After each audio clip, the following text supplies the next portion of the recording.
नमस्कार दोस्तों, आज हम आपको सुनाने जा रहे हैं एक ऐसी कथा जहां भगवान श्री कृष्ण ने न केवल प्रकृति का सम्मान सिखाया बल्कि इंसान को यह भी बताया कि अहंकार चाहे देवताओं का ही क्यों ना हो, अंत में झुकना पड़ता है। ये है गोवर्धन पूजा की कथा। बहुत समय पहले की बात है। वृंदावन नगरी में लोग हर साल इंद्रदेव की पूजा करते थे, क्योंकि उनका मानना था कि अगर इंद्रदेव प्रसन्न रहेंगे तो समय पर वर्षा होगी और फसलें अच्छी उगेगी। पूरा गांव तैयार होता था।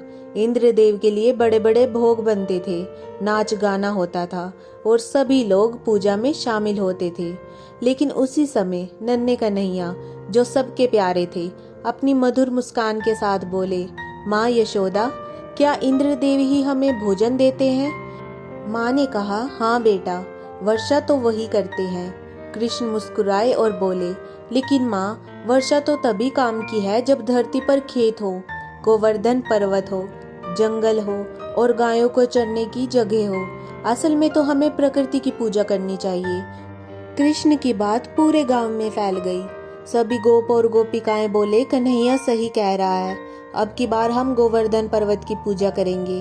गांव वालों ने मिलकर गोवर्धन पर्वत का सुंदर रूप बनाया, फूलों और पत्तों से सजाया और तरह तरह के व्यंजन बनाकर पर्वत देवता को भोग लगाया।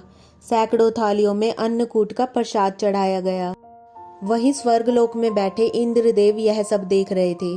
वे क्रोधित हो उठे, मेरी पूजा छोड़कर ये मनुष्य उस पर्वत की पूजा कर रहे हैं, इनका अहंकार तोड़ना होगा।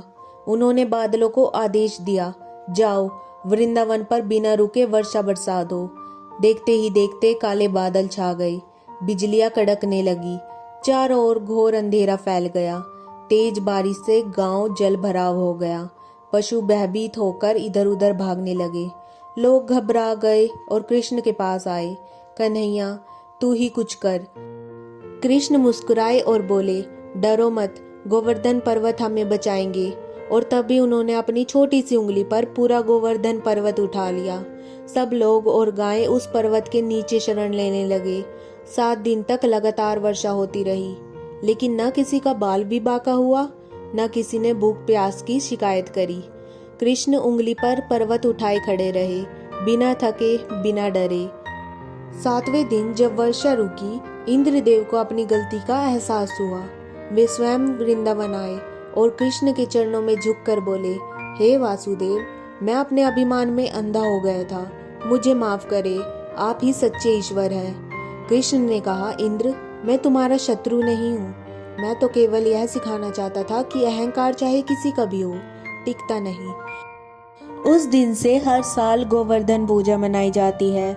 लोग गोबर या मिट्टी से पर्वत बनाते हैं, अन्नकूट सजाते हैं और भगवान श्री कृष्ण को भोग लगाते हैं। आप सभी को गोवर्धन पूजा की हार्दिक शुभकामनाएं। अगर आपको वीडियो अच्छी लगे तो वीडियो को लाइक करें, शेयर करें और चैनल को सब्सक्राइब करके हमारे परिवार का हिस्सा बनें।